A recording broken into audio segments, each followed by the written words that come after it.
Hi watch viewers. Now before I start this video I just want to tell you something that I just worked out. On this channel I have reviewed no less than 12 ball watches, which did surprise me somewhat, and I certainly haven't reviewed any other brands as many times as that. But it just proves how much I really do think of the brand and enjoy their watches. And today I do have another one, and this is the spectacular Ball Engineer Hydrocarbon Ceramic XV 15, and this is one of their top of the range. It was launched around about 2012, but it is still actually on their website, and it did retail and still does on some sites for around about $3,800. So it's a pretty expensive watch for Ball, but it is exceptionally well spec'd, very well built as you'd expect, and full of cool features. First of all, let's talk about the specs. This watch does have a 42mm case diameter. The lug width is 22mm. It's 13.25mm thick, and the lug to lug is a rather large 52mm, but they do curve down very well, so it's not such a big deal. It also has anti-reflective sapphire glass. It's anti-magnetic and anti-shock as well, up to 5,000 Gs. And not only that, it is 300 m water resistant and COSC certified chronometer. So there you have it. That is an impressive watch, and I think you'll agree it looks impressive, certainly feels impressive in the hand. Being one of the Hydrocarbon range, it does have this unique patented lock mechanism for the crown, which you just press this little button here, which releases it, then swings through. Then you have the crown, which you still need to unscrew to pull out. Nice pop. And then just change the time, very smooth action. Screw that back in. And then this just swings back and clicks into place. It's a very neat way of securing the crown.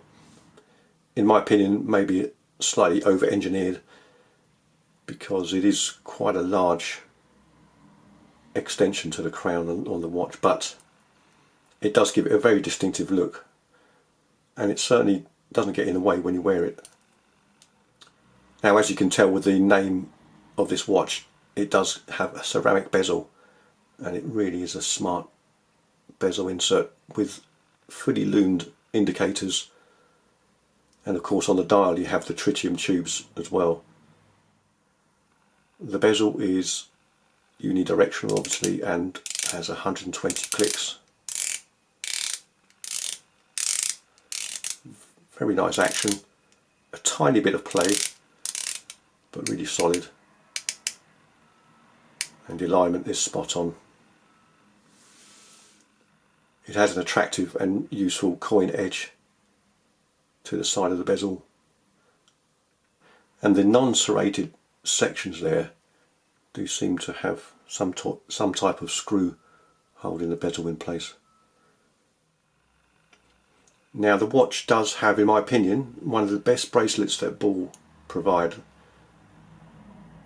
You can see it has a combination of the brushed outer links and then the polished centre links, and then this marvellous deployment clasp with the RR insignia on the top there. Just push the side buttons and it opens up. Very sturdy milled clasp,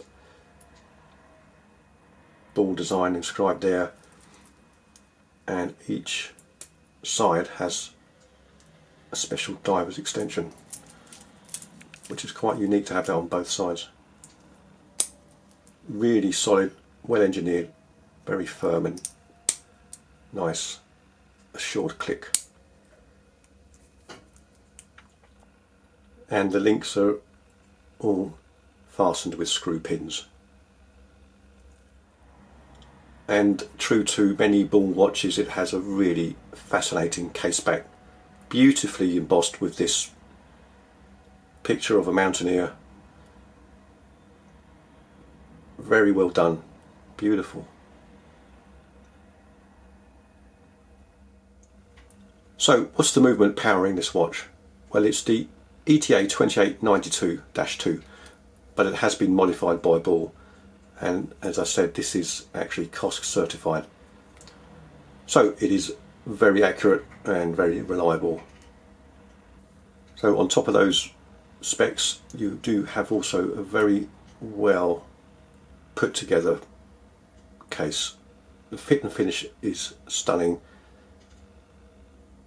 It's very highly polished on the sides of the case, and then the top of the lugs are brushed,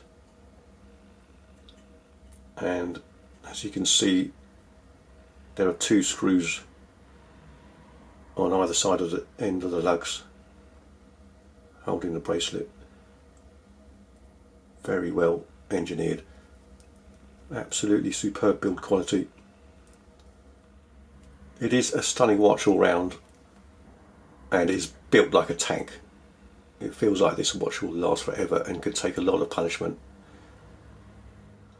Okay, let me slip that on the wrist and show you how that looks.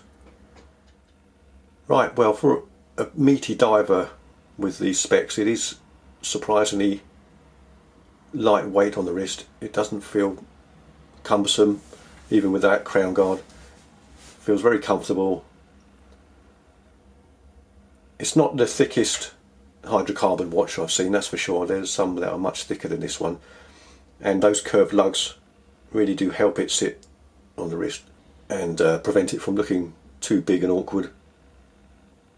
It really is a great combination of tool watch and also possibly a bit dressy, with the polished links and the ceramic bezel. And you see, you would have to wear that watch really high up the wrist towards the hand if that crown guard was going to cause a problem, but it really doesn't dig in whatsoever.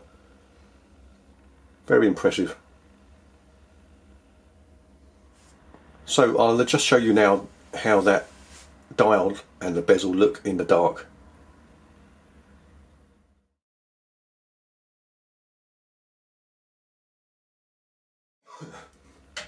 One curious fact I saw when researching this watch was that on the official Ball website it does have an emblem saying that this was the watch of the year in 2012, which sounds very impressive, but I couldn't find any other information on it. So whether it is something that Ball have awarded themselves, and in their opinion their own watch of the year in their own competition, if you like, they had for their own brand, I don't know, but would be nice to have some more info on that.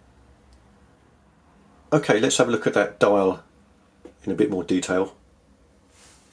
And there we can see the wonderful attention to detail on this dial. All the markers are applied, and then the tritium tubes are fixed on top of those on every marker. I think there are 31 tubes in total on this dial, so you've got it on the markers, the numbers and the hands. Very highly polished, as you can see, and then the printing on the dial is absolutely impeccable. Perfect. The date window is nicely framed, and then we have the ceramic bezel, and there you can see the wonderful finishing on the lugs and the case. The crown is signed. Lovely brushed polishing there. Now obviously this is a black dial with a slightly glossy finish to it, and then on the outer part you have those three-dimensional rings just to give it a bit more texture. which works really well. I like that. And then of course you've got that famous logo on the end of the second hand. Let's just check out that case back again. Yeah, I love that. Looks really cool.